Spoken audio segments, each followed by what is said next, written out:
1970년 제보자 이명희 씨는 회사 근처에 마음에 쏙 드는 자취방을 구하게 된다. 비록 넓지는 않았지만 집이 아주 깨끗했기 때문에 두 번 생각하지 않고 바로 계약을 하게 된다. 회사 당일쯤 정리를 끝낸 명희 씨는 방 한가운데에 이불을 깔고 잠이 들었지만 다음날 아침 눈을 뜬 곳은 차가운 부엌 시멘트 바닥이었다.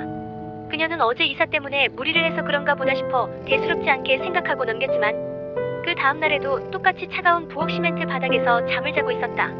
이런 증상은 일주일 동안 계속되었고 그렇다 보니 극심한 피로감과 근육통까지 생기게 되었다.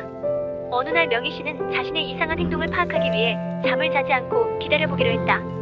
그러자 새벽 2시를 알리는 종소리와 함께 그녀의 몸은 자신의 의지와 상관없이 방 한가운데 우뚝 서더니 문지방을 넘어 부엌을 향해 걸어갔다. 이는 마치 누군가가 자신을 잡아 흔드는 것처럼 몸이 강압적으로 움직인 것이었다. 부엌에 들어선 명희 씨는 꼼짝도 하지 못하고 한참을 우두커니 서 있기만 했다. 그렇게 자신의 의지와 상관없이 한동안 서 있던 그녀는 새벽 3시를 알리는 종소리와 함께 굳었던 몸이 풀리면서 그 자리에 주저앉고 말았다. 결국 친한 직장 동료에게 상담을 하던 명희 씨는 베개 아래 칼을 놓고 자면 귀신이 도망간다는 소리를 듣게 된다. 그날 밤 그녀는 지푸라기라도 잡는 심정으로 부엌에서 식칼을 가져와 머리 밑에 두고 잠을 자기 시작했다. 새벽 2시를 알리는 종소리와 함께 그녀의 귀에 칼로 방바닥을 긁는 날카로운 소리가 들리기 시작했다. 서둘러 그녀는 몸을 일으키려고 했지만 몸은 전혀 움직이지 않았고 그 대신 누군가가 자신을 끌어당기는 느낌과 함께 또다시 부엌 쪽으로 걸음을 옮기고 있었다. 부엌에 발을 내딛는 순간 잠에 빠져버린 명희 씨는 새벽에 눈을 뜨게 되면서 아주 기묘한 광경을 목격하게 된다.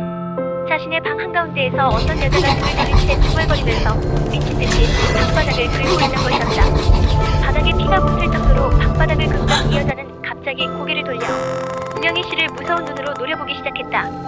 참을 수 없는 공포를 느낀 그녀는 어머니에게 전화를 걸어 울면서 도움을 요청했고 자초지종을 들은 어머니는 한 걸음에 달려와 딸과 함께 집주인을 만나게 된다.